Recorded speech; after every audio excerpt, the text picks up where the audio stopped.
আযান যখন হয়ে যাবে মসজিদে সাথে আর সব কাজ বাদ, পৃথিবীতে আর কোনো কাজ চলবে না। কৃষক মানুষ কৃষি কাজ করতেছেন, সেখানে কৃষিকাজ ইস্তফা দিয়ে স্থগিত করে দিয়ে আল্লাহর জিকিরে আল্লাহর ডাকে মসজিদের দিকে চলে আসো।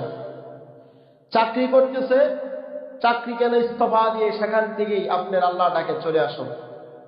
ব্যবসা করতেছেন, দোকানদার ভাইরা ব্যবসার দোকানপাট বন্ধ করে দিয়া তাৎক্ষণিক সে আল্লাহ ডাকে সাড়া দিবে, চলে আসবে মসজিদে।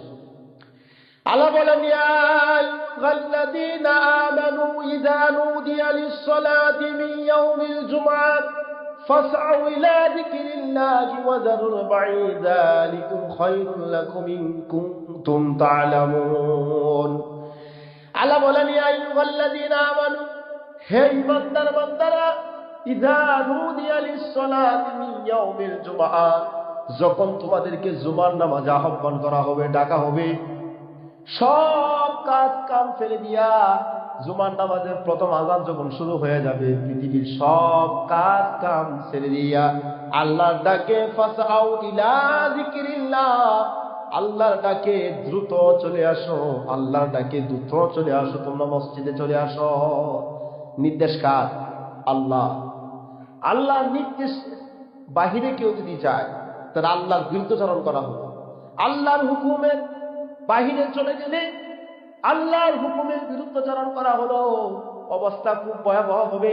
এই জন্য আমার আযান হয়ে যাবে, সব কাজ কাম বন্ধ করে দিয়া আল্লাহর জিকিরের আহ্বানে মসজিদের দিকে সকলে চলে আসতে হবে।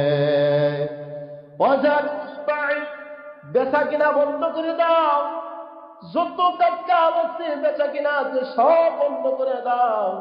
যালিকুম খায়রুল লাকুম, এটা তোমাদের জন্য উত্তম হবে, ইন কুনতুম তা'লামুন, যদি তোমরা নিজেরা বুঝে থাকো।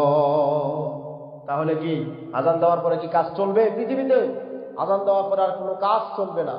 আযান দেওয়ার পরে আমার কাজ হলো আমি আল্লাহর গোলামি করব, আল্লাহর তাবেদারি করব, আল্লাহর দাসত্ব করব, আল্লাহর আনুগত্য করব। আমি চলে আসবো মসজিদে জুমার প্রস্তুতি নিয়ে, আল্লাহর হুকুম আমি পালন করব। আল্লাহর হুকুমের চাইতে বড় হুকুম আর কারো হতে পারে না। আল্লাহর হুকুমের যে বিন্দু পরিমাণও বিরুদ্ধাচরণ করবে, ওই মুসলমান আর মুসলমান থাকতে পারে না। সেই